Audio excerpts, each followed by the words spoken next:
ভাইয়া, তুমি কেন তাকে সেলুট করছো? তুমি কি জানো এই বেয়াদবটা আমার সাথে কতটা বেয়াদবি করেছে?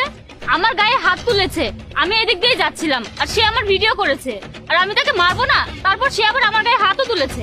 সে আমার ওপর হাত তুলে বলছে আমার ভুল। তুমি তাকে দেখো। অপু, তোর কি মাথা খারাপ হয়ে গেছে? তুই জানিস সে কে? সে এই এলাকার পুলিশ কমিশনার। তার কাছে ক্ষমা চা। ক্ষমা চাওয়ার আগে আমি একটা কথা বলি। তুমি একজন পুলিশ কমিশনারের সাথে বেয়াদবি করেছো, না বুঝে আমার গায়ে হাত তুলেছো, আর ভাইয়ের চাকরির ক্ষমতার অপব্যবহার করেছো। তুমি কি জানো এই অপরাধের শাস্তি 10 বছরের জেল? তোমার যে এই সৌন্দর্যের অহংকার, এগুলো সব শেষ হয়ে যাবে 10 বছর জেলে থাকলে, বুঝেছো? তুমি যতটা বেয়াদবি করেছো শুকরিয়া করো। আমি এখনো তোমার উপরে সেরকম কোনো স্টেপ নেইনি। কোন কোন দিক থেকে আমি তোমাকে কেসে জড়িয়ে দিতে পারি সেটা তুমি কল্পনাও করতে পারবে না। স্যার, আমার বোন ভুল করেছে, আমি ওর হয়ে আপনার কাছে ক্ষমা চাচ্ছি।